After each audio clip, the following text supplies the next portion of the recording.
6, we be in the mix with that rare candy paint job on the whip. I need food for the kids, money for the rent. Fuck a lockdown, baby, I can't do that shit. And I don't never vote, cause I'm fucking broke. And either way, I know the police ain't gon' leave me alone. On a plane, about to visit Glen Rockney. Crypto told me I should bring the Glock with me, so I packed up my piece and I'm sliding. Cause we might get caught up in a riot. Middle finger Trump, middle finger Biden. Fuck a left, fuck a right, is you riding? Know you love to see it, dudes rocking.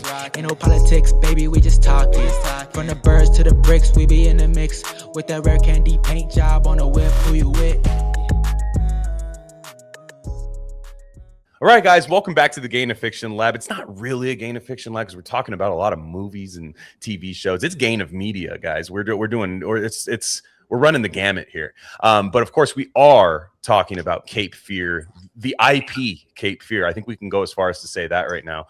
The IP of Cape Fear, and I can't think of two better guests to have with me than. We'll introduce our the one who's making his RC debut. We have Parker here, Parker Longbaugh. Tell me about your Substack, sir, because I get alerts from it and everything. I haven't had a chance to really sit down and read it, but you're very active on there, and I'd like to hear about this. I really try to be. My goal is to put some piece of writing up every week, just as a discipline exercise for myself. So I totally get it if people aren't able to like read it like every week. But yeah, my Substack is called Parker's Pulp Revolver. It's mostly hard-boiled short fiction, some flash fiction. I do throw up an essay every once in a while, just because Substack being Substack, that's what tends to pull in the subscribers are my essays and not the short fiction. But the short fiction is what I enjoy writing, and I view myself as a hard-boiled, weird pulp writer. So I try to put stuff out as much as possible. Yeah, excellent. No, and I'm all about being prolific. Like give the people constant stuff, like give it to them. Especially if you're writing hard-boiled fiction. Like if I read that 6 months from now, it's the same as reading it when you put it out. Like you're not commenting on the current thing, it's not like, oh crap. I was talking about, the new Netflix thing that everybody's freaking out about. It's stuff doesn't have quite the shelf life. It's like a canned good that's for like a doomsday time. Like, so when somebody's like, hey, I got a week off from work, I'm going to check out this Substack. And then there's like a nice backlog. I really respect that whenever I delve into somebody's work. Well, I really appreciate Bob's Red Pill. I love that. In fact, my refrigerator right now is full of Fiji water. And my girlfriend's like, why do you have all this Fiji water? Yes. I'm like, it's got silica. Glenn told me to buy it. I'm pissing out my autism. Please keep your comments to yourself. That's what you're supposed to tell the women when they comment on your Fiji water. No. Or her response is usually, who's Glenn? Like, what are you talking about? I know. Dude, the Fiji water article from Sai is people really were like, wait, Fiji water? And even me, he sent it to me originally. He's like, hey, what do you think? And I was like, Fiji water? And he's like, yeah, man. So that's up there, guys. If you guys want to check that out. Yeah, Bob's Red Pill is amazing. Sai isn't really doing much of the show anymore, but he needs to write some more. I need him to write some more stuff because Bob's Red Pill is it's amazing. So that's awesome. So coming back from gosh, I can't even remember the last time you were on the show what we were talking about, but Detective Wolfman, who's an absolute veteran of the show. We've talked about some amazing stuff. I cannot remember the last time we talked. I think the last time I was on your show, I think we were talking about The Killer Inside Me. Yeah, that has to be. And that was over a year ago. Awesome book. Yep. Awesome book. I mean, awesome book, awesome movie. Yes, absolutely. That has to be it. Because I was thinking, was it Hondo? No, we've done something past that. So amazing. Well, I'm glad to have both of you guys on here. And we're going to be talking about Cape Fear. Of course, we're going to be talking about the movie, both movies, the Apple TV show, and the book by John McDonald. Now, Parker, you recommended McDonald to me. You did not recommend Cape Fear. That was my idea. So this is not this. You were like saying like, hey, I don't know if Cape Fear is like his best. It's not like I don't have it up there. Now that's fine because I'm obsessed with the concept of Cape Fear, so I had to read it, and I just love. I think it's the ultimate male nightmare is Cape Fear. It's just like if you like, there's like a lot of things where it's like, would I rather drag my balls across a glass floor or go through Cape Fear? And a lot of men might pick the glass on the floor. I'm just saying, like it's really scary, and it's really psychologically torturing, and all of that. Now we're going to talk about the book here, but can you talk about John McDonald just holistically here before we get into the book? Are you directing that at me? Of course, yes, the expert on John McDonald. Of course, I am. I'm no expert, but I think I've read like all 14 of the Travis McGee novels. I just finished The Long Lavender Look a couple weeks ago. Yeah, he's a hard-boiled writer. Just a fascinating background. He was one of these guys who basically his life was set up to be a classic corporate executive, a post World War II corporate executive, let's say. He comes from a middle class family. Went to college, got an advanced degree as well. World War II comes along, and he also did some international traveling, and I think he spoke some other languages besides English. So World War II comes along, and the OSS sucks him up. Say, you're coming with us, like you're going to be serving in the Burma theater. I don't know how much the Burma theater, for those people who aren't aware, is one of the for me, it's one of the most fascinating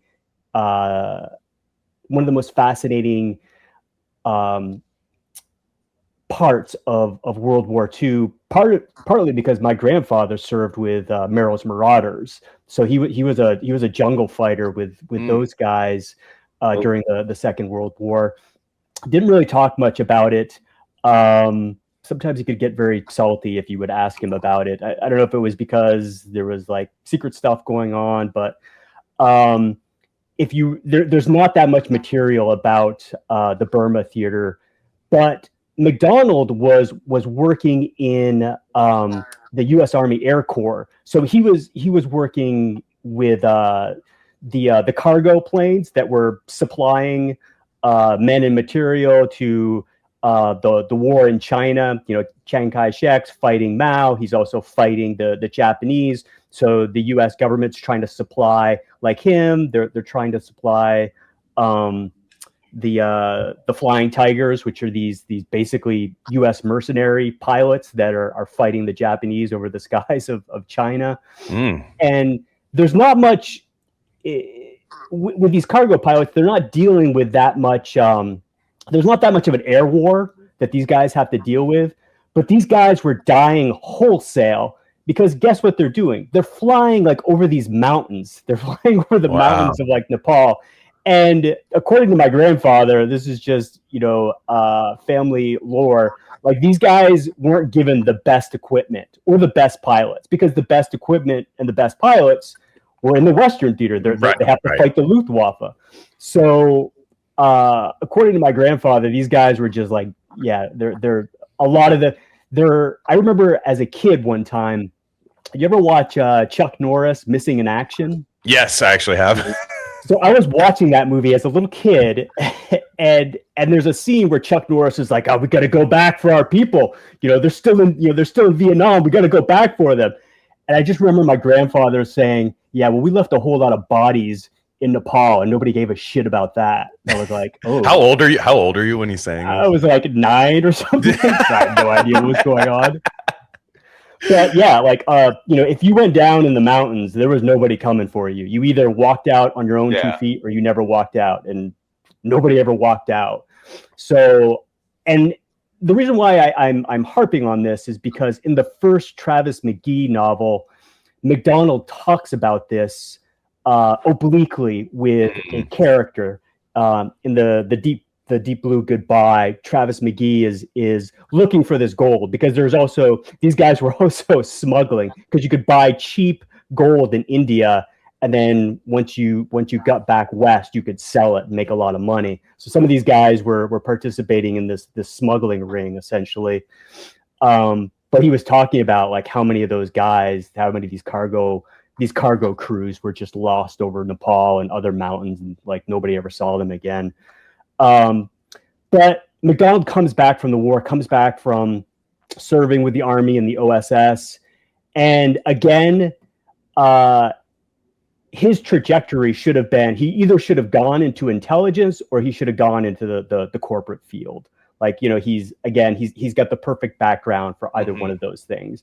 You know, he would have made a perfect executive in like Detroit or something like that in the 1950s. Instead, though, McDonald says, I'm going to become a writer. Not only am I going to become a writer, I'm going to become a pulp writer. Like, just the lowest form of writer that there is. Like, oh, you want to write some lurid tales, you know, to like, you know, for like magazines? Like, what's wrong with you?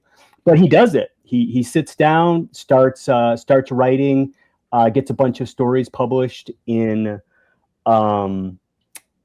some various pulp magazines that were still around at that point. But it's really it's his first pulp novel. I think it's called The Brass Cupcake. That's what kind of makes him really become an established pulp writer, because from there he's able to write, be a novelist, essentially a pulp novelist full time. And not long after that, the first McGee novel, Deep Blue Goodbye, it comes out in '64. Actually, wow, he wrote like 4 McGee novels in 1964. So he was just pounding them out, and that's how he really made his money. I mean, by that time he was living in Florida. He actually lives, he used to live just south of me in Sarasota, Florida. Unfortunately, they tore his old house out. He had a beautiful house right on the Gulf. It was just amazing, but they tore it down and put up a McMansion now. But he just was a pulp writer all the way until his death in like 85 or 86, I think is when he died, and just dedicated the rest of his life to writing, you know, various pulp novels, mainly Travis McGee. I mean, that's really what, once after the first couple of books, that character became so popular that his publisher said, yeah, just keep writing these Travis McGee novels. We're not interested in anything else. It's crazy. I haven't read this now. I you know, spoiler alert, I plan on reading these. So at least a few of these, because I love stuff like this. This is absolutely right up my alley. And I mean, the little like sketches on the cover, the guy looks like Clint Eastwood. Yeah. Like, it looks like 70s Clint Eastwood but even though it's not the 70s, like it's really, really cool. So he wrote these books for like 20 years, basically, 64 to 84. I mean, that's awesome. Yeah. And it's unfortunate that he's not as well known as Raymond Chandler, because some of those Travis McGee novels really are, they're not just pulp. They can be considered literary novels. Yeah. I'm trying to remember like which one was. I would say my favorite is probably.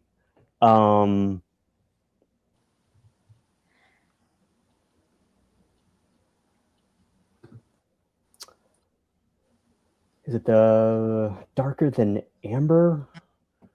That is on here. I am looking at the list of that. Do you think that's the one? Man.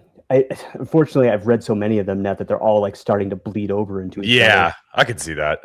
No, it's not Darker Than Amber, but there's one where it takes place in like rural Florida, and it's I mean it's almost a blend of Chandler and Faulkner in terms of the novel. It's really amazing.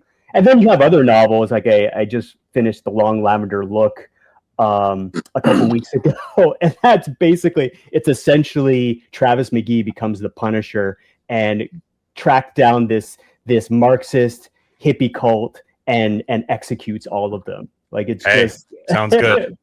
pure pulp. Sounds like what I did last weekend. Sounds great. Mm-hmm. Yeah, I mean, his stuff it really runs the gambit. Mm-hmm. Well, that's awesome. These are absolutely going to get read by me. I mean, I don't know if I'm going to read all of them, but I'm definitely going to read a few of them for sure. And they will be discussed on this show, because I love. Now, what you mentioned something about McDonald and pulp, and that's kind of a slur to a lot of people. If you're a literary fiction enjoyer, pulp is a slur. Now, to me, it's not. I love it. but and I think it's kind of I think it comes from like the Joseph Campbell hero's journey thing, just like anything else, any really well told like fable would be, but it's just fit to a time that men want to read and enjoy, and it's peak male fantasy. It's great, but it's similar to like Philip K. Dick, where Philip K. Dick, I was talking about this on our Blade Runner episode, where I'm thinking like there's sentences I've read in Philip K. Dick books that I'd put up against literally any writer ever. Like he's just so good. He's so talented. Yet the fact is that there's like a laser and a robot. It can never be put with Dostoevsky. It can never be put in those categories because people need it to be about an alcoholic teacher that like sleeps with a student. Like if he wrote one book about that, then he'd be considered this literary fiction author. But the fact is that there's this genre often placed with some of these guys that boxes them in, and they can't be considered like great writers. Like they almost get called hacks, right? Because you're hacking away at the keyboard. That's where the term hack comes from. And it's just kind of like, okay, well, so it just sounds like they're really prolific and entertaining. Like, I don't know. It's like, it almost seems like it works against these people. Now, that being said, he had a beautiful house. So there's always these other writers who write like 2 really good books that no one bought until after they killed themselves. You know, I'd take the McDonald route personally. And one thing, so you bring that up, that was one of the things. So I've only read 2 of the McGee novels. I read the first 2, and I've read Cape Fear and The Beach Girls. So I've only read 4 McDonald books. But I spent a lot of time, once I decided I wanted to read the McGee novels, it took me like over a year, but slowly finding them all and finding like the older like 60s and 70s printings with the cool artwork. Because they did like a reprinting in the 80s or 90s that I didn't like. Yeah. And so I was like trying to get all like the classic vintage covers, and I finally have them all.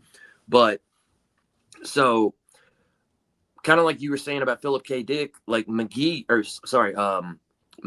has that same thing. And just like Robert E. Howard, where like you pick up the books and you're just kind of expecting this kind of popcorn fun like slop that you can like kill an afternoon with. You're expecting Spillane, right? Well, like, even then, but I mean, even Spillane is like more.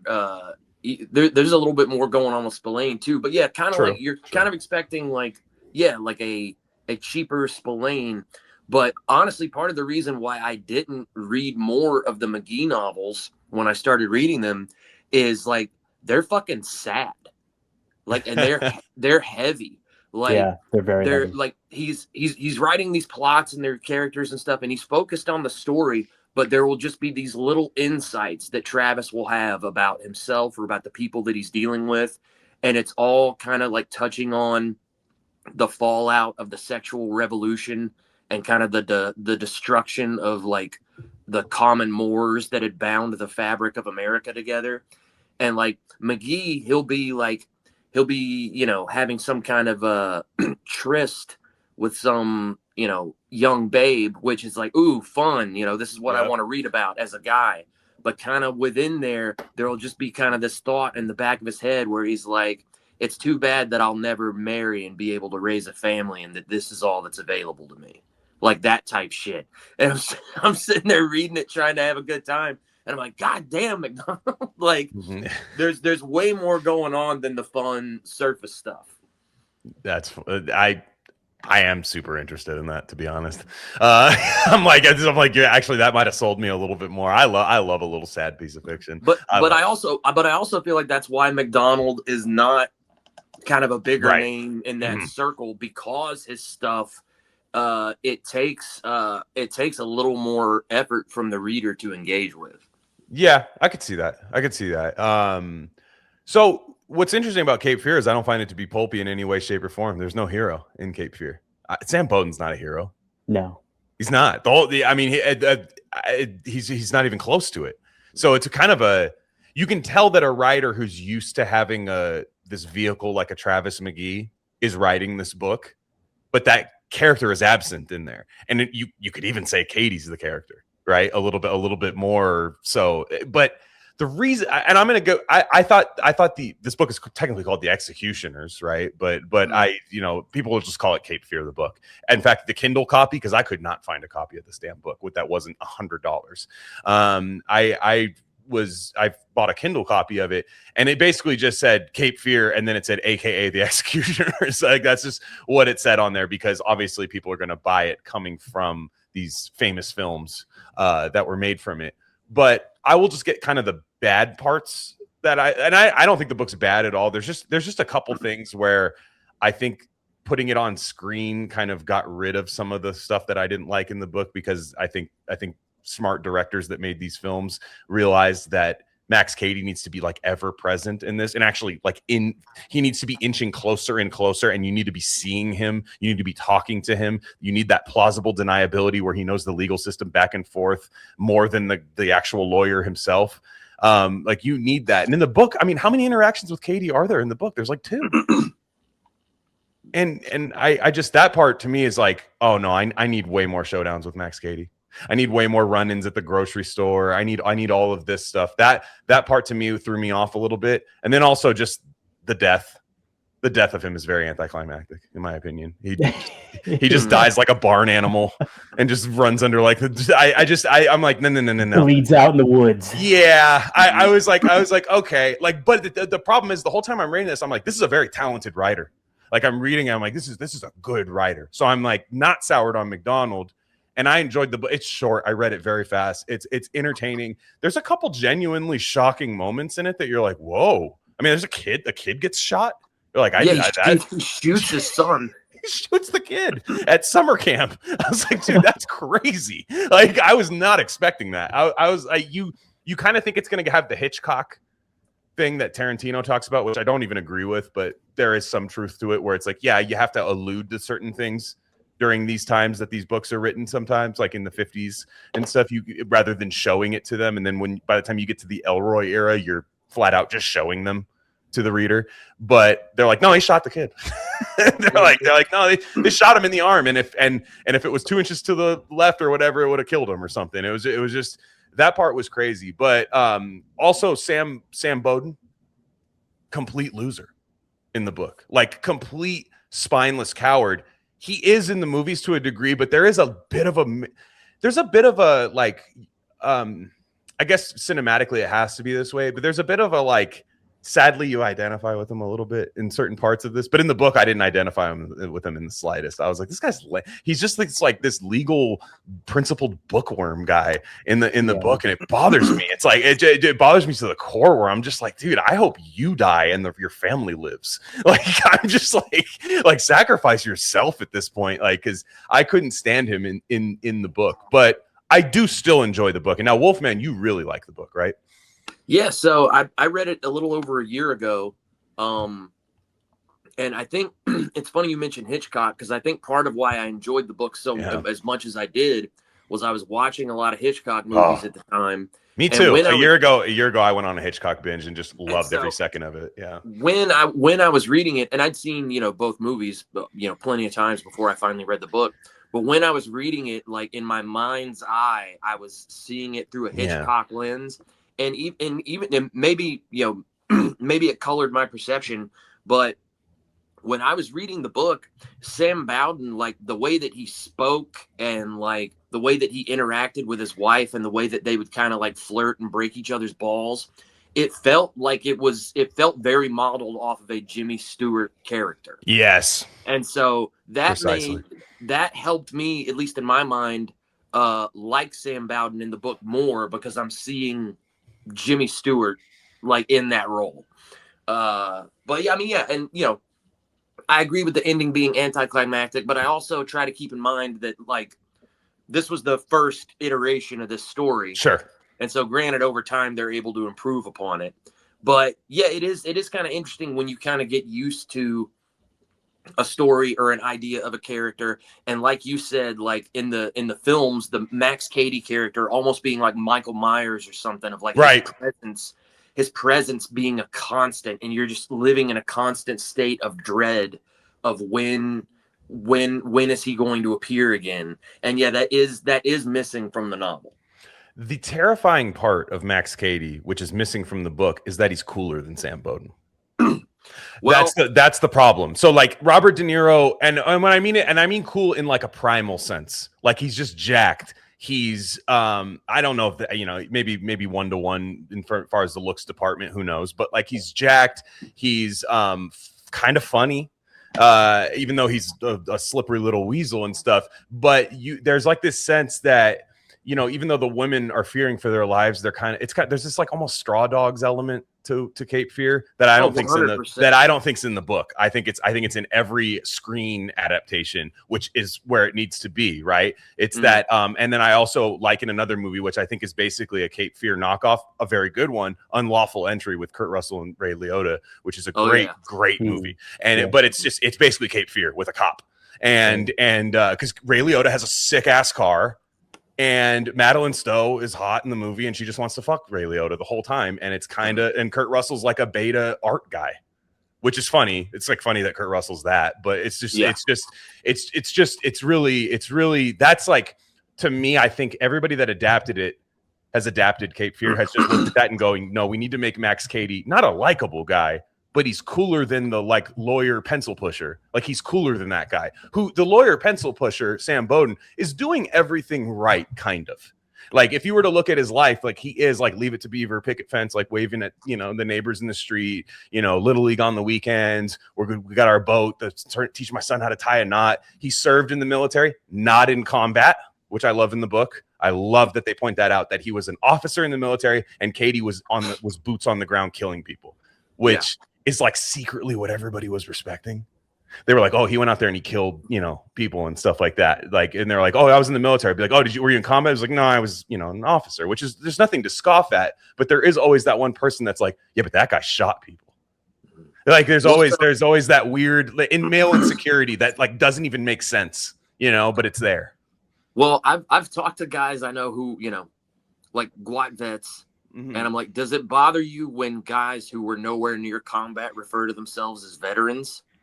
Which, you know, they technically are. They were technically active during a war, but they were not really a part of it. And I've had a few of them be like, yeah, I'm not crazy about it.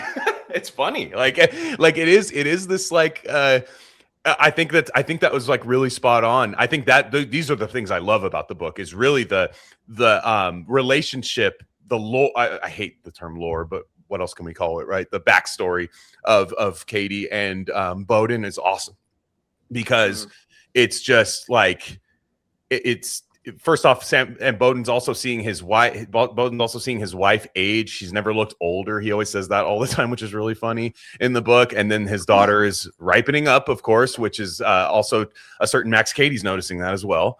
And Max Cady, for anyone who doesn't know, who hasn't seen any of these movies, stop this show immediately and watch them because the movies are awesome. And but Max Cady is a pedophile, so he's definitely trying to like revenge fuck the daughter, but also he's like, yeah, I also would just like if I didn't know the guy too. Like he's just that kind of guy. And but I do like the relationship between them where it's like this kind of commanding officer kind of guy who, again, is never going to get his hands dirty versus a guy who they make Max Cady to be this completely jacked, like shredded guy in the book. Like he is a thick cinder block of a man, like this Michael Chiklis, you know, kind of guy in the novel. Whereas, you know, Sam Bowden's just a twig of a man who's, you know, has to learn how to like shoot a gun, has to do all of these things, has to do like almost Macaulay Culkin Home Alone stuff as a grown man.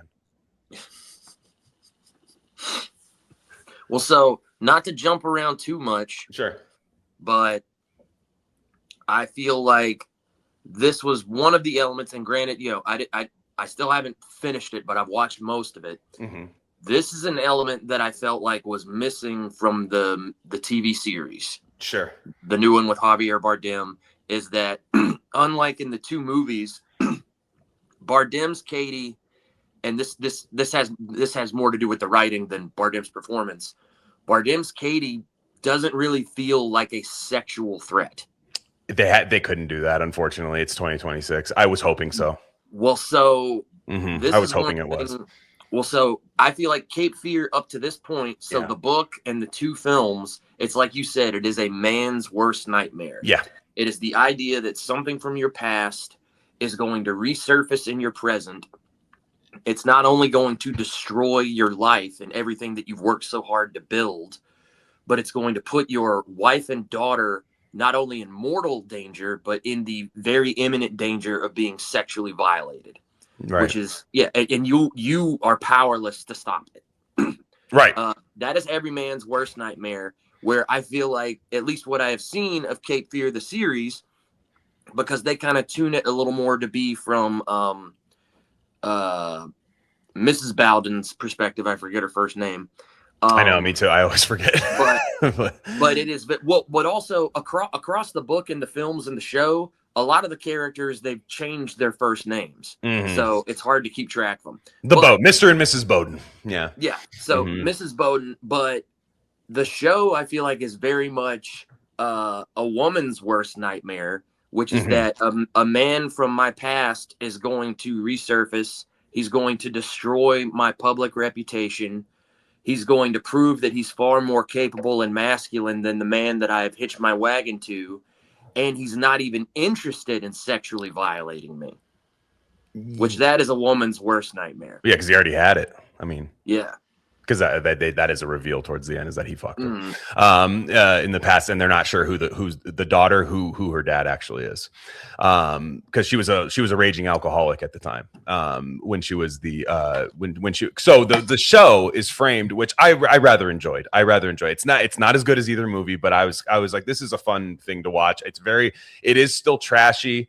I thought that the modernization, I thought every attempt to modernize it, I thought was really good for the most part. Like, I thought the use of technology, which can often really hurt films. I thought the use of, I thought the one thing I would knock too is Patrick Wilson's too much of a Chad to be Sam Bowden.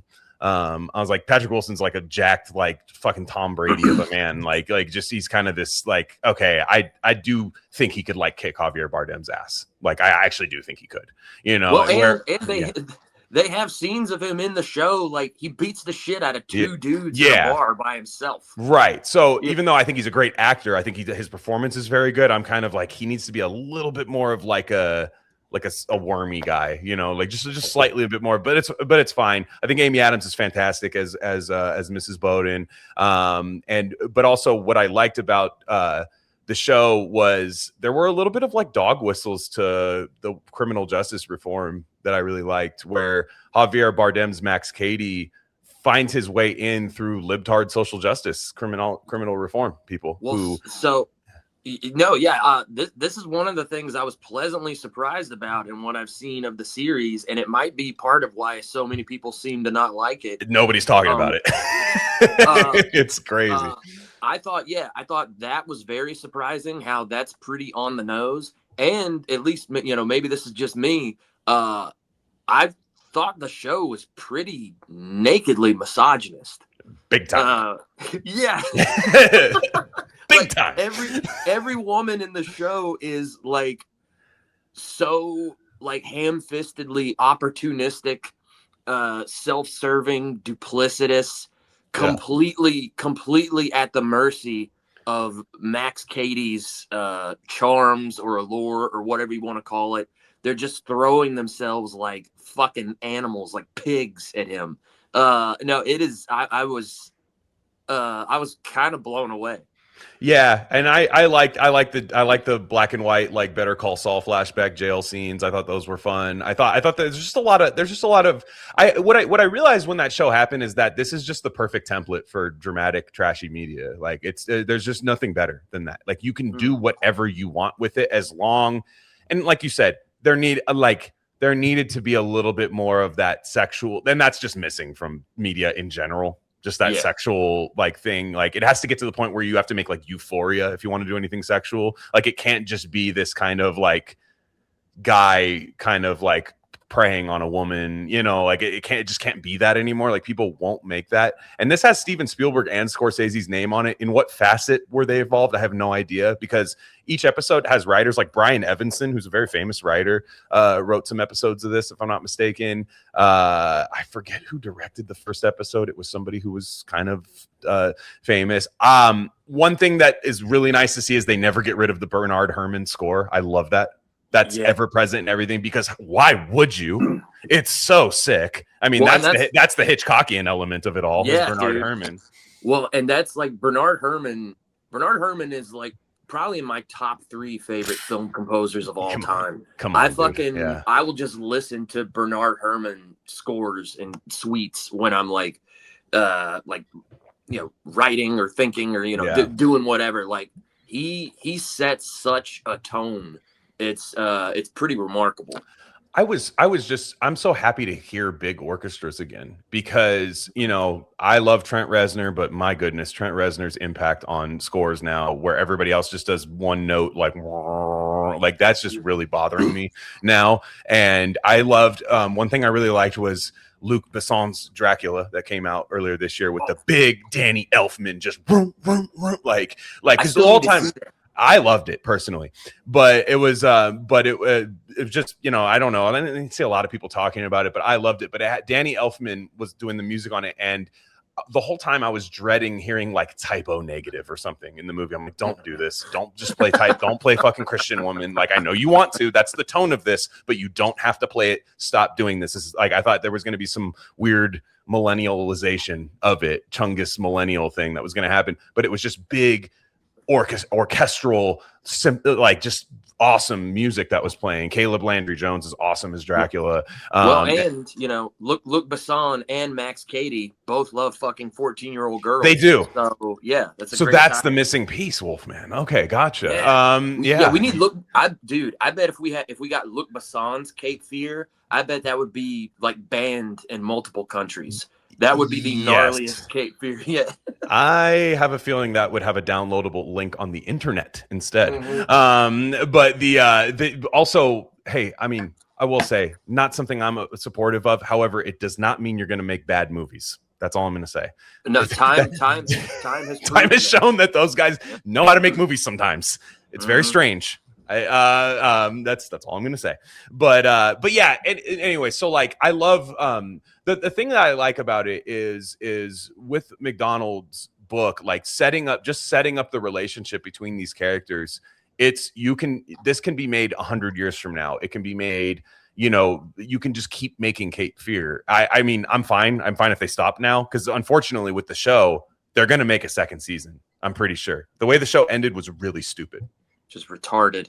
So there is a pool drowning scene, which is, a nice homage to the two films. There's their really nice, awesome pool that they have, because Max Cady in the series buys the house across the street from them because he gets a big settlement from his like wrongful whatever. It's all this like criminal justice reform stuff gone wrong. You have like the short-haired black lady with glasses who's just wants to free every rapist of all time, which never happens in real life. But the person, he buys the house across the street from them, and he just keeps inching closer and closer, both, in terms of feel and literal, just absolutely just right down the street. He's picking up the daughter all the time because the daughter likes to drink during the day. So she's like drunk, and he takes her on like car rides down to Cape Fear. And she's just a really stupid teenage girl, which I really like. She's just really, I love that now because they didn't make the teenage girl smart like they do in every Netflix series now. I'm like, teenage girls are stupid. Like, where are all these ones that are smarter than their parents? They're always so smart in all these shows now. No, they're not. But that's another thing that I thought was so kind of shocking, is that she is smart from like a credentialist perspective. Good grades. She makes really good grades. She's active in extracurricular activities. She's basically like the perfect daughter, kind of. And yet, when any like real world common sense threat detection opportunity arises, she completely fails it like most girls would. Many such cases. She does everything she can to get herself raped and murdered. Yeah, and the son is zero sympathy for the son too. Idiot.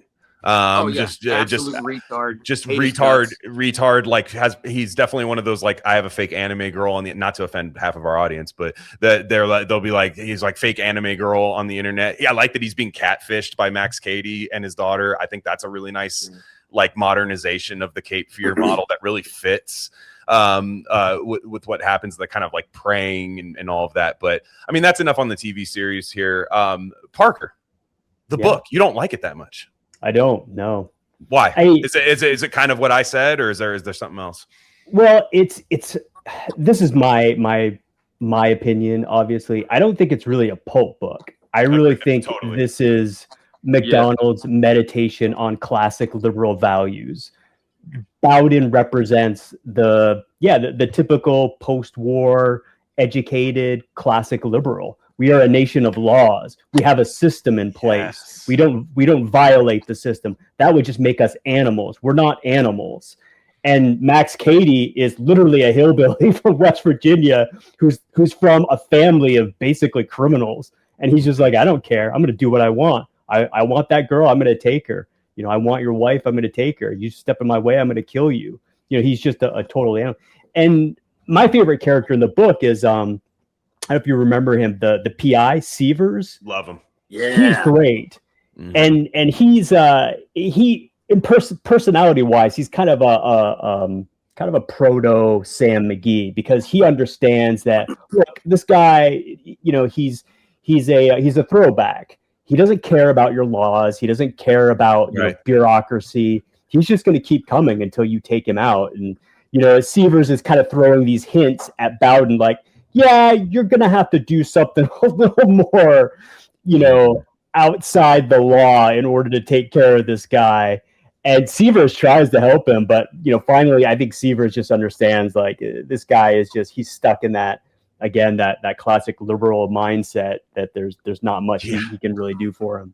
Yeah, Sam Bowden debating like Sam Harris on the internet in like 2026. It's like he's just like one of those guys, like just like the principal, big time capital P principal guy. And then also there's a really funny part. I mean, it's not funny because it's actually really like pathetic. Is when that first kind of botched ass kicking of Max Cady happens, which is helped out by Severs, I believe. He hires the guys. He hires the guys. It doesn't really work. Like, they beat him up. Max Cady actually goes to jail for a little bit, and it becomes kind of like a Black Dahlia, Bobby DeWitt situation, like where it's like, well, he's going to get out in like a month, and it's our lives are going to be ruined, and it becomes that like specter in that sense. And but there's also that part where he's like, so what do we do now? And he's like, well, I can't help you. And he goes, do you know anybody that can? He's like, nah.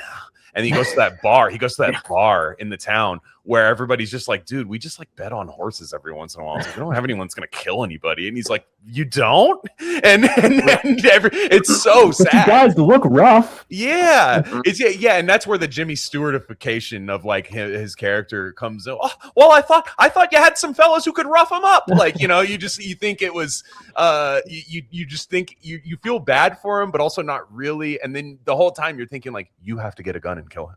Yeah, like you the guy. Like, I'm sorry, and unfortunately, like, it's easy to say that as the reader, but like, I guarantee you, half the people listening to this wouldn't do it either. I mean, like, you when push comes to shove, it's tough to kill a man. Like, it's not easy to do. Even a guy who is that much of a nuisance, and nuisance is probably not even the right word, but it's tough to do. You use the perfect description for Cady, Glenn. He's a specter. Yeah, he's not the Cady in the movies where he's like, he's out there, he's taunting you, he's threatening you subtly. He's a specter. It's like, he's out there, but you don't know where he is. You don't know when he is going to attack. He's a trained a rifleman, so he can snipe you if he wants to. You just don't know when he's going to pop up. So he's the specter who's haunting your life. And it's slowly, it's slowly breaking down the family, psychologically speaking. I know, and the wife is really going through it. I do think Mrs. Bowden in the book is like annoying, but like you kind of get it, especially like when the car breaks down. When he loosens up I think he loosens up the lug nuts on the wheels or something, and the car breaks down, and she's just had enough. And the whole time there's this whole thing of like the woman's defeat, and this is where I think the female nightmare part of the book is my husband has to kill a guy. I don't want my husband to kill a guy, but he has to, but he can't, because that's not what I married. And for a woman, this is, by the way, this is oftentimes why women date like pieces of shit. It's because they can kill a guy. Yeah. And like there's subconsciously a level of like, this guy can protect me. Now he'll probably end up beating the shit out of me, which ends up happening a lot of times. But like, there's always this thing where it's like, well, this guy can protect me, and they get themselves in trouble with that a lot. Now, for the most part, like other than this one-off chance of a criminal getting out that has this vengeance against her husband, like it probably would have been just a fine life. She might have been slightly unsatisfied. Maybe she has like a slight little like yacht club affair with a guy once or something here and there. But for the most part, they probably have this fine life. But Max Cady represents this kind of cracking in their marriage. And he is this actual physical presence that can be like, hey, everything that's wrong with your marriage, I'm going to come in here and start jumping on that creaky board, you know, like that. And just everything that's wrong with it. Like, I'm going to be this person that turns the volume up to 11 on it. Well, and it's also like that too is like the trap or the paradox of being like the civilized man, because even if Sam Bowden was as much of a man as Max Cady, because Sam Bowden is civilized and because he has a wife and a family and a career and a house, he has all these things to lose. And so if he plays by Max Cady's rules, he'll lose everything. So from the wife's perspective, there's really no way for the husband to win. Yeah, because women want you to have a switch. They want you to have a switch between Sam Bowden and Max Cady, which is impossible, by the way, as a guy. I mean, not impossible, but it doesn't really, I mean, it doesn't work that way. It doesn't work that way. No, but that's why, you know, they're the Sam Bowdens, they're the Max Cadys, and then there are the Charlie Seavers. The Charlie Seavers are the kind of operable middle ground. Yeah. Charlie Seavers portrayed in the 62 film by the great Telly Savalas. Awesome portrayal. Yeah. I think at a later date, had they made another Cape Fear in the 70s, like in the Dirty Dozens era, Telly Savalas would have been an incredible Max Cady. Oh, absolutely. Yeah, let's talk about the 1962 film. I think as much as we were talking about Jimmy Stewart as Sam Bowden, I love Gregory Peck as Sam Bowden. I think he's great, and it's kind of funny because you forget that like Gregory Peck has played villains in his lifetime. I mean, he's a literal Nazi in The Boys in Brazil.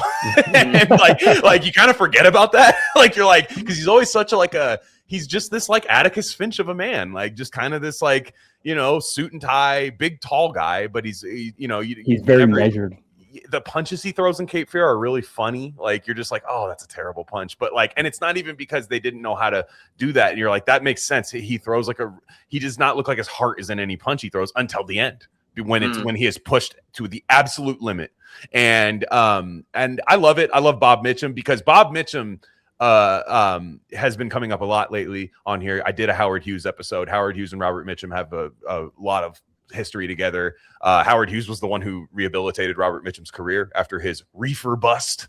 After there, he was still one of my favorite quotes ever from the Howard Hughes biography was when Robert Mitchum, Ava Gardner and Robert Mitchum were both at RKO for a while, and this was post weed bust, so they're trying to rehab Robert Mitchum's career, which is just a funny concept in itself based on where we are today with stars. But he's Robert Mitchum's like, hey, I know this is like your favorite girl, Ava Gardner. He's like, but she's like on my dick right now. I'm paraphrasing, they're not talking like this, but he's like, she's on my dick right now. And Howard's like, I guess you're gonna have to fuck her, dude. And he's like, well, no, but that's like I don't want to piss you off. Like, you saved my career. He goes, yes, here's the thing, though. You got busted for reefer. And if you don't fuck Ava Gardner, everyone's going to think you're a fag. So you can't be, he's like, you can't be gay, a gay stoner on my movie set. He's like, you're just going to have to do it. I'll take a vacation for the weekend. Like, just, so it's really, really funny stuff. But Robert Mitchum is this really likable Max Cady. He's the most likable Max Cady. It's not. He's the best version, I think. I like De Niro. I like De Niro a lot because he's scarier. Because I don't think Mitchum's scary at all, like in any way, shape, or form. Even though like Night of the Hunter, Mitchum is scary. I think De Niro turns the intensity up on Max Cady. But his assimilation, like Robert De Niro's Cady cannot assimilate into society. He sticks out way much like a sore thumb. Whereas like Robert Mitchum is like, this is just a guy I'll have beers with, man. He looks like a bloodhound. Like he's like a cool dog I would pet. Well, so that's two interesting plays on that character, because Robert Mitchum's version, he's frightening in the sense of because he is kind of so cool and not non-threatening, but because he's not as overtly threatening as the Robert De Niro Max Cady, that makes Sam Bowden's position so much more difficult. because that's a man that it's going to be so much harder to get people to take your word over his. Mm-hmm. Because if he's not caught red-handed in the act of something, his charisma is going to carry him through. And you're going to come off like this, like screeching hysterical punk. Right. But I'm glad you brought up Night of the Hunter, because De Niro's Max Cady is 100% a combination of Robert Mitchum in Cape Fear and Robert Mitchum in Night of the Hunter. I bet literally that's what he studied to play the role. Tattoos and everything. Like, I think that was 100% conscious. Yes. Oh, sure. I mean, I would bet if you asked Robert De Niro, like, what did you like do to get into Max Cady's character? He'd probably watch Night of the Hunter, the original Cape Fear, and then, just kind of also played like a little Travis Bickle with it too, because he has it just and all of that. But I love the I had never seen the 62 movie until we were going to do this. Just hadn't, not because I was avoiding it or anything. I just I had never seen it. And I did find it really good. I love just, again, that ever-present Bernard Herrmann score that's in there. Mm-hmm. It's shocking. I have like the sound bar on my TV, and it's boom, like my walls are rattling. I love it. And it's I do like I do like this, the like Leave It to Beaver kind of like quality of the Bowden family in that. Whereas, by the time you get to the 90s, which I think this works too, it's just where we are as a society. You have like the adulterous like husband, like at racquetball, like lawyer having sex with his coworker, and all these secrets that Max Cady's letting out about this dissolving marriage, because we're in the era of divorce when that's happening. We're not in the era of divorce in 1962. This is the all-American family. The thing that breaks up the family is not infidelity, it's this psycho. Like, that's the thing that breaks this up. So love both movies. But any other thoughts about the 62 stuff that you guys like a lot about it? I think it's pretty damn good. Yeah, I think it's excellent. And I definitely recommend people watch it, because it is, a lot of people don't even realize that this version was created back in the 60s. Most people just assume that the 91 version is the only Cape Fear version. Yeah, no, it's true. Yeah, I mean, that's the one I grew up like seeing and stuff, and all of that, just from being the age that I am. But the 62 movie holds up.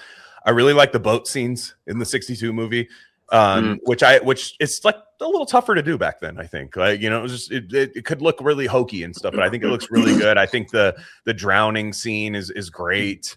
The fight scene at the end when Gregory Peck finally gets the courage to just kind of do what needs to be done the whole time, because just the concept of Cape Fear, as we say over and over again, is a very principled man who is using his principles as a shield rather than this kind of like hyper, like, this is how society needs to work. It's no, I'm scared to be unprincipled because I need to be unprincipled.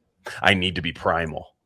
So there's when Gregory Peck's face, like when he's just covered in like, he just looks really trashed at the end of the movie, and you're just like, man, that's finally, this is what I need from you, sir, because it's been driving me nuts. Because unfortunately, like, we would all go through that situation because we're all well-adjusted men, I think. But it's thanks. Yeah.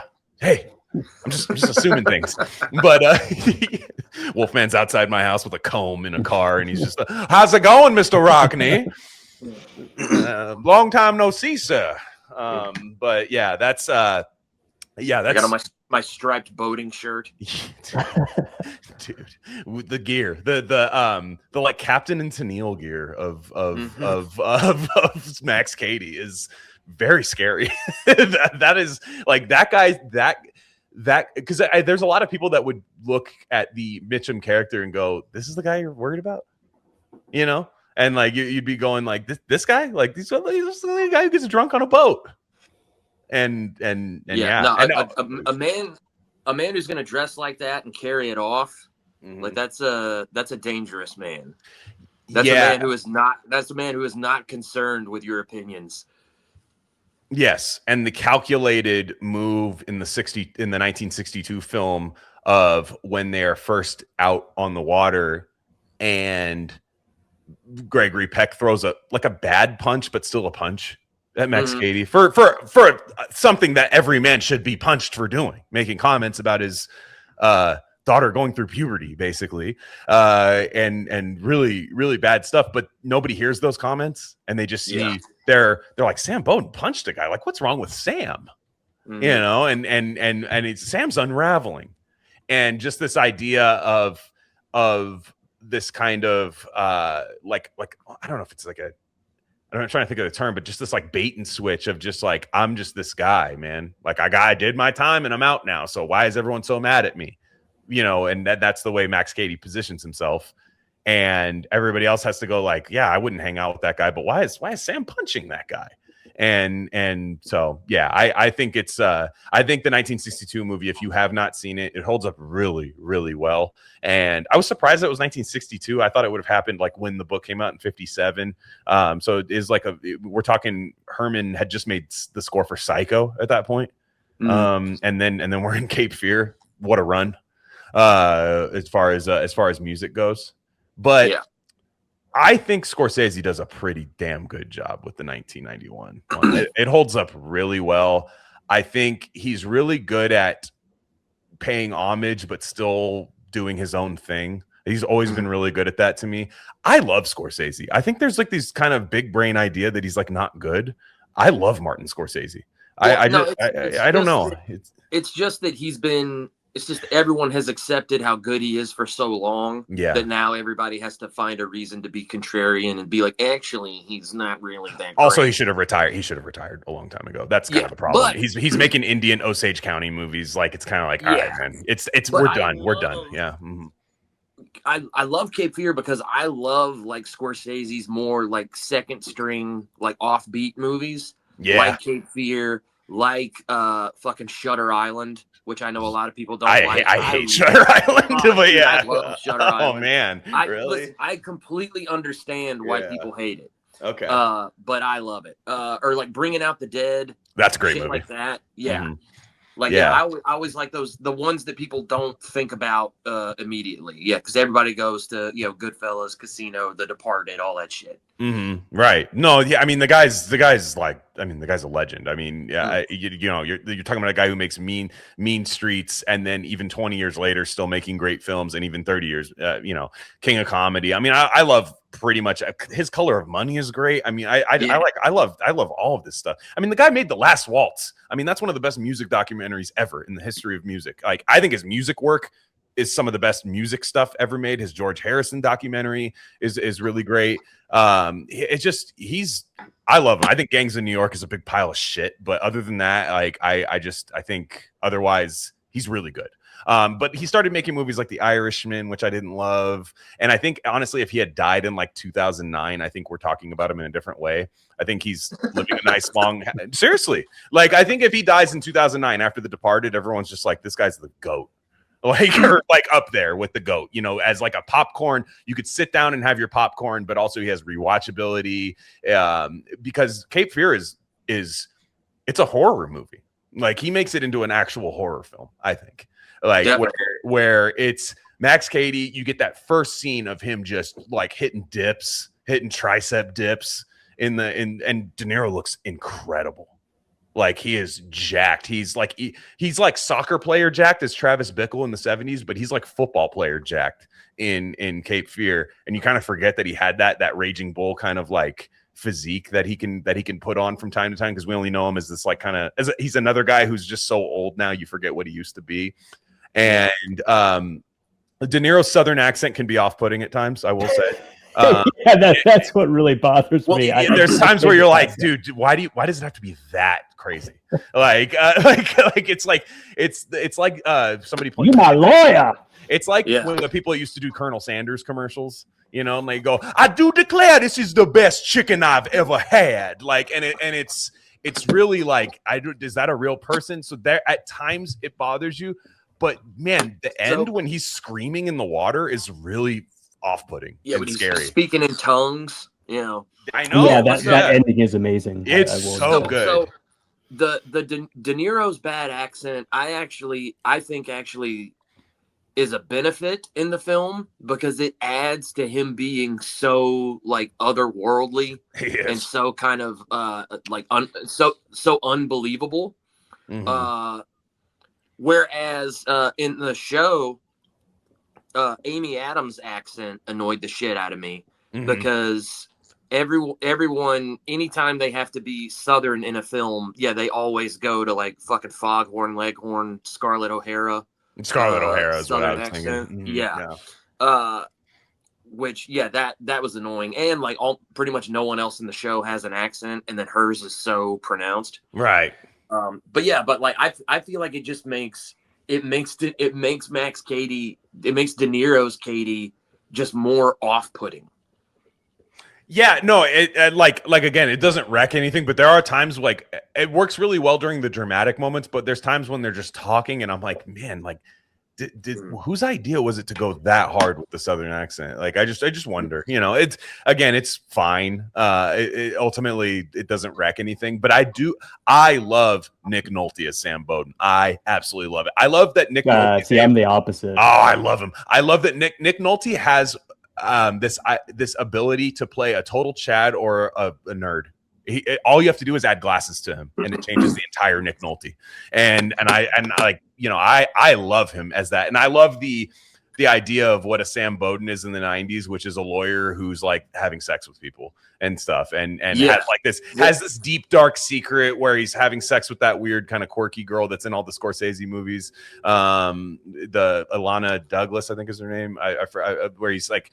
And then Max Cady has like S&M sex with her and like bites a chunk out of her shoulder like Marv Albert, and it's like that adding that to that movie is great in my opinion. I think that's a great wrinkle. I think that's, again, we're in the era of divorce and infidelity, 80s, 90s, where like family court kind of situation, Michael Crichton novel kind of stuff. Like these are really, that part is really good. But Parker, you don't like Nick Nolte. This is interesting as Sam Bowden.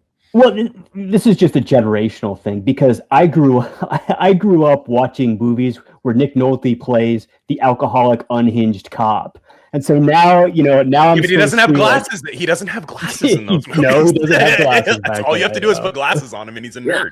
Yeah. I probably should watch it again. Superman. Yeah. No, I get it. No, I get it. Like it makes a lot of sense. I mean, look, I grew up watching 48 Hours. Let me ask you this, Glenn. What if Nick Nolte played Severs in the movie? Just take the glasses off. You can do whatever you want. He can play Max Cady. Fuck, I have no idea. Like you can. He would have been an awesome Severs. Yeah, exactly. And Severs, who remind me who plays Severs in the '91 movie? He's like Joe Don Baker. There you go. Which I did like. I did like a lot. Yeah. As that, and I liked how tough they made him be. Like, nah, this ain't nothing. Because in the book, it's kind of like, nah, this is a serious matter. Like, right. We got, but Joe Don Baker, at 73, I had something like that happen, and it was nothing. We swept that boy up off the floor, like, and he was doing that whole thing, and you're like, and then I love the lead pipe scene in the alley is awesome in the 91 film. Love the constant thunder and rain happening I mean, it's in all of the films, but it looks really good in the Scorsese movie. Juliette Lewis, does it get any better? Hell, so good they had to cast her twice. They had to put her in the Cape Fear series as Max Cady's incest sister. Well, I liked that because that was kind of a nod to the 91 movie where they bring back Robert Mitchum and Gregory Peck in those small characters. That's right. Robert Mitchum is in the movie, the 91 movie. That's right. Yeah. Yeah, he and Peck. Peck plays Sam Cady's lawyer. Yeah, the lawyer. That's right. Yeah. And awesome. Mitchum is Nick Nolte's boss. But so the thing that I like about the casting in 91 is it's like you were saying, Glenn, it's like because it's the 90s, this isn't Leave It to Beaver anymore. Yeah. Casting Nick Nolte and who is the mom? I keep forgetting. No, I literally had her name on the tip of my tongue. She's hot. Jessica Lange. There we go. There you go. That's right. Nick Nolte and Jessica Lange, these are two actors who up to this point, like most of their filmography is playing these like very sexually charged characters. Right. And so then putting them in this position to where it's like, okay, yeah, there's this nice family, but either this guy or this girl at any point they could step off the reservation. You know? Yes. No, totally. I completely agree. Other things I love about the 91 movie, the obvious sexual predator concept of showing up at the high school in the drama class. Really creepy, really good. that's a great use of the Katie vehicle because you can take it wherever you want. Like it's actually kind of a cheat code, the Max Katie character, because you can really almost anything fits as long as it's gross and trashy. And I do love his autistic knowledge of the law while he's doing that. I do think it's against the law to show up at a high school though. That was one thing I was like, he's like, I'm not breaking any laws. I'm like, I think you are. I think it is weird that I think you are breaking a law by just being at a high school like that and hanging out with a girl in the theater. I don't think you're allowed to do that. That was my one pushback on that. I was like, yeah, I think you are. I think that is against the law. Like, I'm not going to try it anytime soon is all I'm going to say. And, but I did laugh at that scene is crazy. Juliette Lewis being this good grades girl who like smoked weed. I think she smoked weed once and is why the parents are really fearful about her. So she's going down the wrong path a little bit there. And then, but it's funny because Juliette Lewis is not typically the Lisa Simpson good grades girl. She's not typically that in a movie. Like she's usually the white trash retard. Yes. And she's so good at it. And she's still good at it. I think she's excellent in the Apple series. I think she's too good at it because like even when she plays a role that isn't that, you kind of can't help but see it. She's cool. She seems like a cool chick too. I would see like interviews with her. She seems like a fun time, you know. Like I'm a big fan. I like her. And she plays Max Katie's sister, and at the end they realize it's maybe not the case, but a lot of people think because in the Apple series, the idea Max Katie is not convicted of rape in that. Which is, again, they kind of remove a lot of the sexuality of the Max Katie character, but he is convicted of murdering his wife and unborn child. Now, there is a reveal that Juliette Lewis was carrying his unborn child, and it was like this kind of, and the dad is Ron Perlman, the adopted father in that, and he's this like small, he has the weird swamp accent, which is really, it's like, this is Ron Perlman with the swamp accent. This is just so weird. What kind of accent does Bardem have? Anton Chigurh. Yeah. Oh, okay. My name is Max Katie, and I'm coming to your house tomorrow. Well, that's another thing. That's another thing that I think doesn't work. Not that like, oh, Max Katie needs to be a Peckerwood, but I just like Max Katie being this like bastard who was born in Spain, and then he comes to America, and he's abused by his white father who doesn't want to hear his Spanish accent. And then he goes to prison, and instead of like, becoming this like spurg on the law and reading Nietzsche, he gets into Santeria. That does not work for me. Okay, see, I completely disagree because he doesn't have to know the law because there's just libtards that because he's a fucking Latin American man that was wrongly convicted of something, he doesn't have to learn any of that. They're just like, he was abused by white supremacist justice system. You know what I mean? And then true. That's what I mean. That's how they make it work, in my opinion. But that makes the Katie character less interesting. Probably. I mean, he's a distant third, Max Katie, to me. I mean, I don't, as much as I enjoyed the series, it's not anywhere near the movies. But I found it to be a pleasant surprise and a fun watchable Apple series. And I do think they do some pretty fun things with like psychedelic drugs where they drug everyone with acid. Like that part's fun to me. I think that's cool. That's like something like I would expect Max Katie to do to like weird druggy kids, you know, and he has like this insane daughter who, I do like I kind of like that they made him Latino in this, but he's not good. You know, I don't know. It's interesting considering how Hollywood loves to demonize Appalachia that they didn't make him a Peckerwood. Yeah, that's what I'm saying. Like it's a little bit more because like you said, like I agree with you. It's one of the cool parts about Max Katie is that he just knows his like rights, you know, so much to the point. And then you're pointing out that like, well, there's a psycho here, and it's a very reactionary, like Death Wish type thing where you're like, I don't care about your rights, you fucking idiot rapist. You know what I mean? Like you want to do that. But at the end of the day, like Max Katie's just like, all he has to do is cry on TV once. And everyone's just like, this Latin. I mean, because we all know the type that would feel sorry for that. Oh yeah. Yeah. We all know the type. Like they're doing it right now. People are doing it right now to people. Like I guarantee you some cases. I mean, they're doing it to a woman who strangled her kids. Yeah, exactly. I mean, there's women fucking sacrificing to Moloch right now over that. Like, this is nuts. So I thought it was a good modernization of it. Again, Bardem's character, he's a little too cool sometimes. Not like too cool, but like, you know, he's like listening to like good music in the car and like all, like he has this, but also it's a 10 episode series. It shouldn't be 10 episodes. It should be 6, but it's a 10 episode series. So I think you have to make him you have to be able to toggle with cool versus not cool. And he really does. And he also has CTE from like, he has like CTE, NFL CTE from like a weight injury. So he spazzes out and like a metal plate in his head, like drives him insane from time to time. And then he goes like full batshit crazy at the end, which it is good. When he goes full batshit crazy at the end, it's great. I will say. Well, by making the series that long, you have to give him more. You have to sculpt his character in a way to give him 10 episodes worth of plausible deniability. He can't just be all bad all the time. Yeah, I agree. Yeah, like Robert De Niro's Katie is not going to be getting away with shit for 10-hour-long episodes. He's going to fucking go down. Yeah. And what happens in the series, unfortunately, is, again, there's the drowning in the pool scene, but they let up at the last second and they go, never mind, call the cops. And so they call the cops. So Katie's going to go back to jail. And then guess what? He's going to get out again. You already know that's going to happen.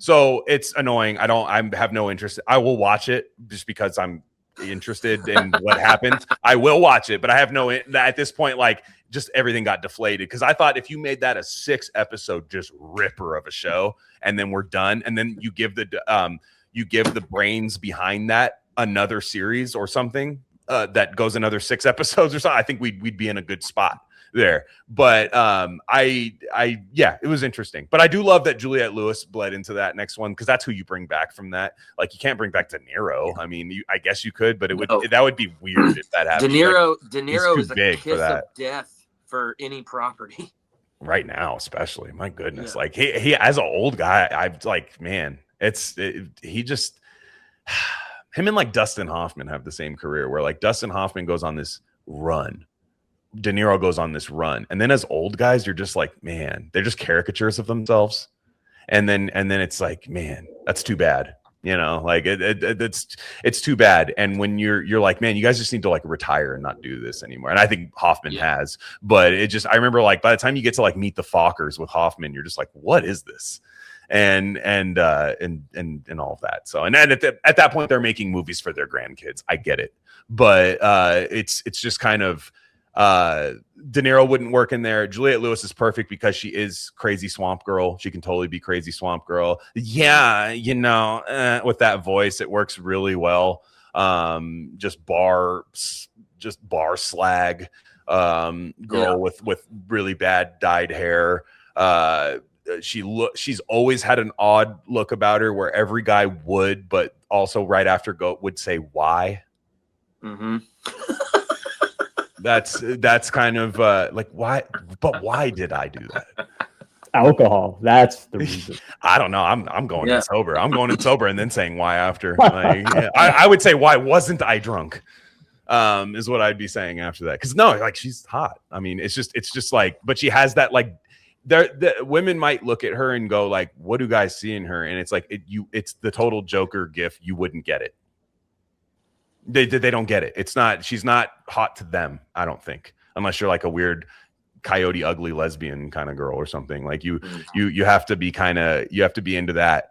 And I think she works perfectly as a Cape Fear constant. I really liked her. I mean, okay, let's get into it now. Where do you guys rank all 4 of these things? Oh, I mean, I'm probably, I mean, it might be like this for all of us, but I mean, I'm probably going favorite to least favorite. Okay. Scorsese movie, 62 movie, novel, series. Okay. Parker. I'm going to say the 62 film, then the 91 film, then the book. I haven't seen the series, but it doesn't sound like it's going to be something that I'm all that interested in. I recommend it personally, but okay. I like it. I think it's good. I think it's good. I'm not putting it above these things, but I enjoyed it far more than I didn't. Let's just say that much. Like I think it was a pretty fun attempt, and there's stuff that doesn't work. There's a lot of stuff that does, I think. And there's, like I said, there's definitely, they're talking to our guy a little bit in there sometimes, like where you're like, whoa. Like, yeah, well, I wasn't expecting that. I wasn't expecting that. Yeah. The scene where Patrick Wilson pulls his son out of therapy.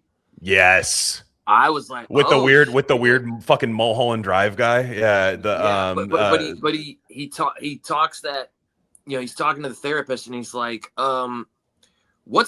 he's basically like, what's the end game here? Like, isn't the purpose of this that he's supposed to be improving? Like, he's supposed to get better. And then they do their bullshit therapy thing to where it's just supposed to last for the rest of your fucking life. Because Max Cady has been injecting and poisoning him with weird mind control stuff the whole time. Yeah. It's odd. They go there with weird things. Oh, is he turning him into a Troon? No, but he is turning him into a fucking. Well, there's a season 2. There is a season 2 that's happening, so you never know. Yeah. But speaking of which, 91 movie, Robert De Niro temporarily Troons out. Mm-hmm. Oh yeah, I love that scene. Well, that's an homage. That's the Scorsese homage to Hitchcock, the Norman Bates thing, which I did like. I thought that's fun. That's a fun aspect where he kills the the servant lady. Are there any servant ladies in any of the other things? Any sort of like housekeepers? I think 91's the only one with the housekeeper. Yeah, I think so. There's certainly not in the book. There's no servants in the book. Yeah, and then they also don't kill the animal in the Apple series. I think you have to kill the animal. You got to kill an animal. Yeah, you got to kill the dog. Because in the book, I will say the dog scenes are like pretty rough. Well, and in the series, they try to get around that by having him drown some skunks in the pool. Yeah, but it's like, it's like, who cares? Like, they're skunks, and we never see them alive. They're just dead in the pool. He does. You have to kill the family pet because it's heartbreaking and terrifying. Right. And he does kill the reformed black criminal justice guy who's helping the Bowden family hunt down Javier Bardem. And what's really funny is Patrick Wilson is like saying, like, what if we had that guy that you got out of jail who was wrongly accused of murder? What if we had him go kill Katie? They attempt to go get Amy Adams' estranged father to go kill Max Cady and do drugs. And then the father turns into a weak-minded person who snitches on live TV and starts helping Max Cady. There's a lot of crazy shit that happens in that.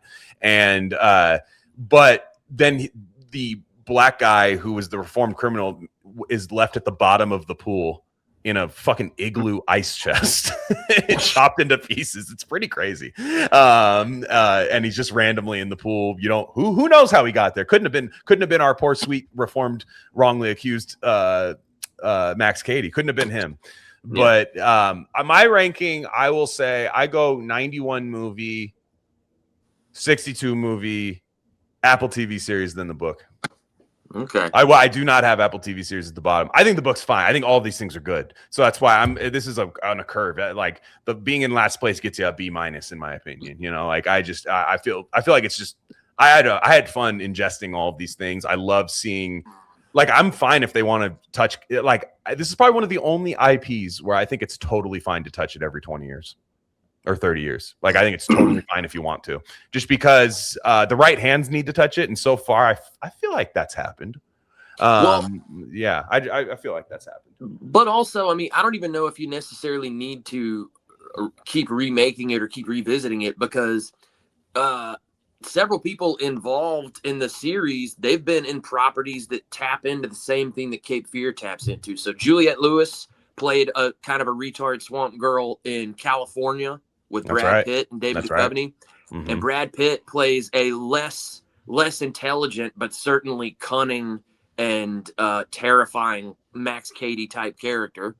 And then Amy Adams, she did that movie a few years ago, Nocturnal Animals. Yep, that's right. Jake Gyllenhaal. Yeah. Mm-hmm. The Jake Gyllenhaal part of that movie, that is like the worst case scenario of this type of dilemma, of the man putting his wife and daughter in a terrible situation and doing everything wrong. And then they both wind up being raped and murdered. Yeah. The yeah, the but like that part of Nocturnal Animals, like that got the emotional response from me like as good as the 91 or 92 Cape Fear movie did. That's a good movie. That is a good movie.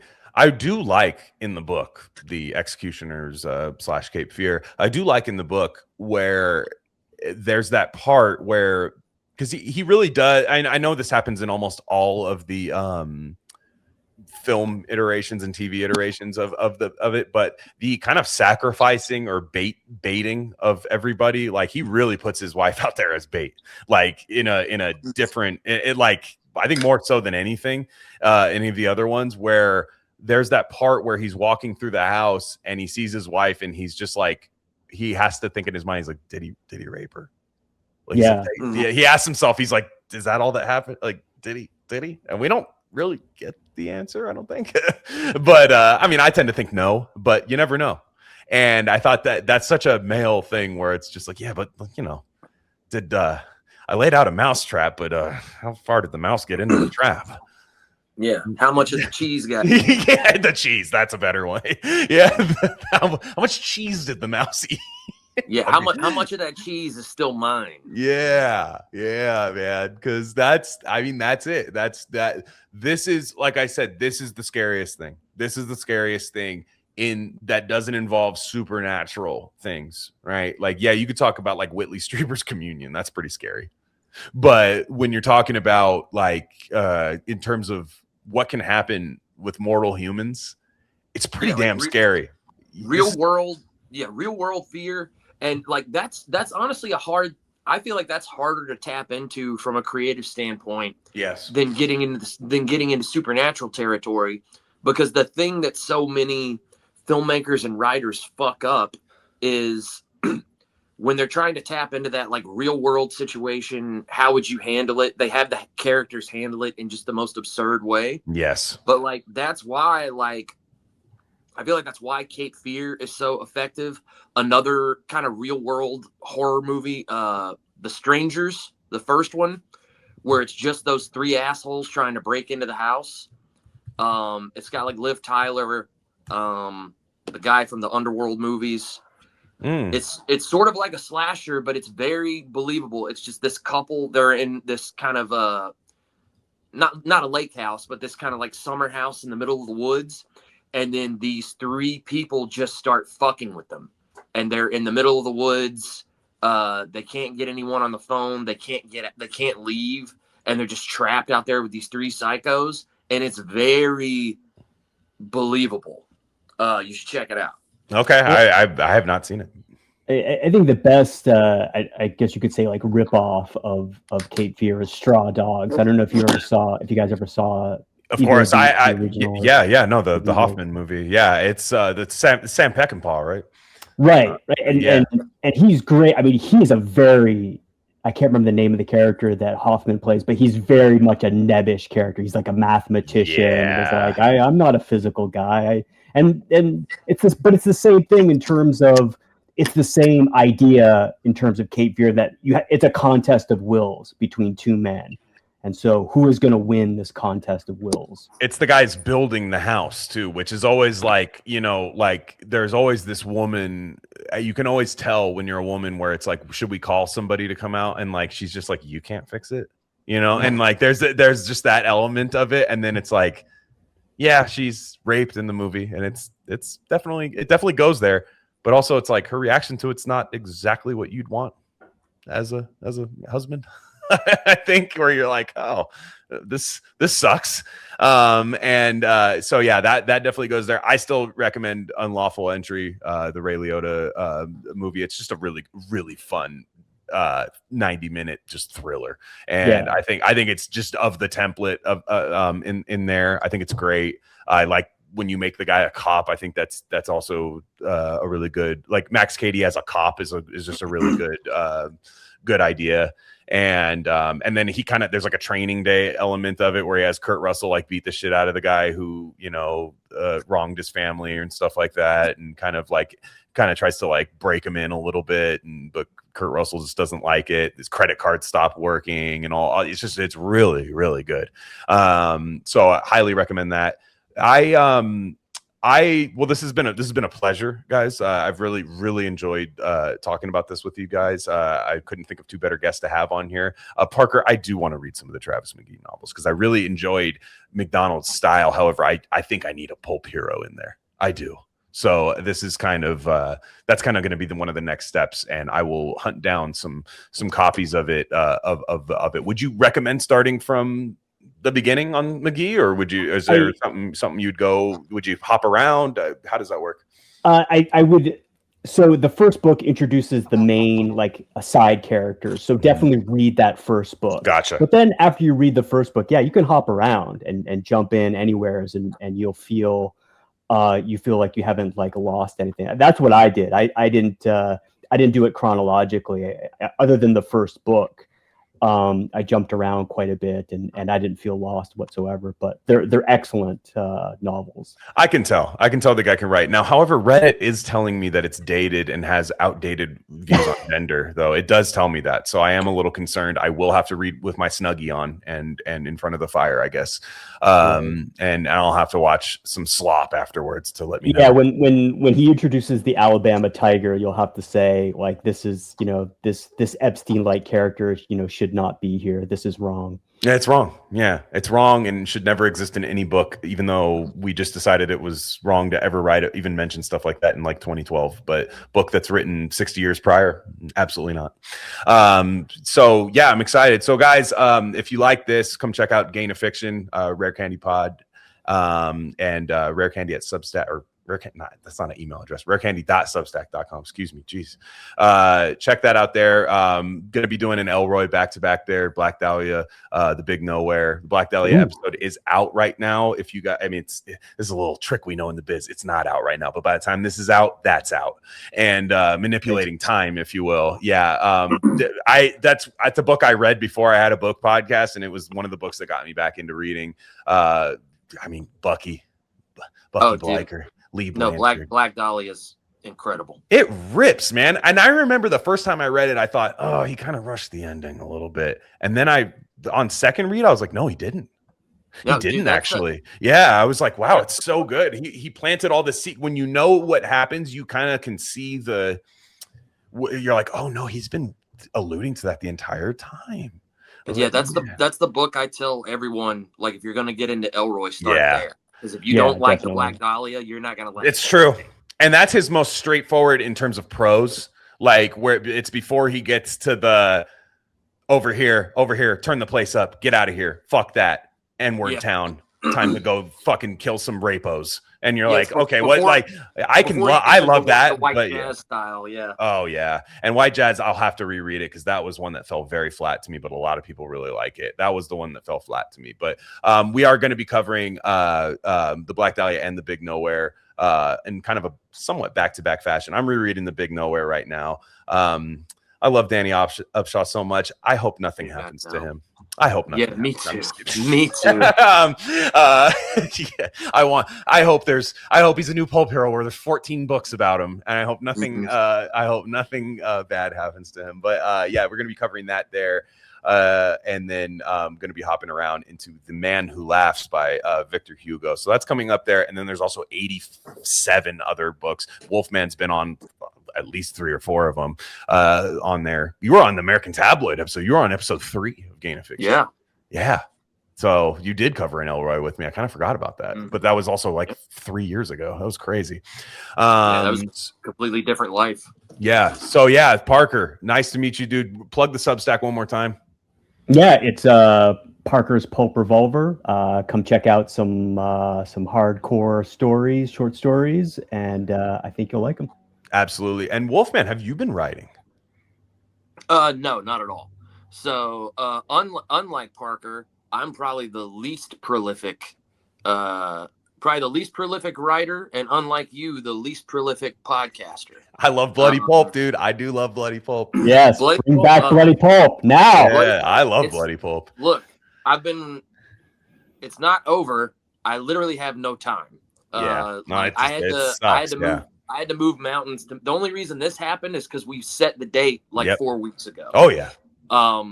So yeah, but my schedule is gonna open up again in about 6 more weeks, and so there will be a return of Bloody Pulp, and yeah, maybe even some writing. Gonna get back into fighting shape in the next few weeks. That's great to hear. One of my biggest regrets is that I don't have a MP3 of our podcast on Drunk on Movies from Night Moves, because that was one of my favorite episodes, and it's just gone. It's just I gotta get in touch with Anthony. I think he still has access to. Just give me the episode. I'll put it out. I don't care. It was an awesome talk, and people have asked me to cover the movie. People are like, "Hey, have you seen this? Can you cover it?" I'm like, "I have, and we'll never do it better than we did." So give me that episode. Anthony's got him because he gave me the old Black Rain episode that we did. Oh, and hell so, yeah! I just gotta get a hold of him and see if he can dig out all those old files. I know it'd probably be a huge fucking pain in the ass, but yeah, I want them in some form or fashion. Yeah, I want those out there. Those were awesome, man. So I definitely need that, because that was awesome movie and an awesome time to talk about that. So that is like one of those ones where I'm like, that can't just be lost in the ether. That has to be out there somewhere. So yeah, guys. So on that note, everybody have a safe week, and we will catch you guys next time.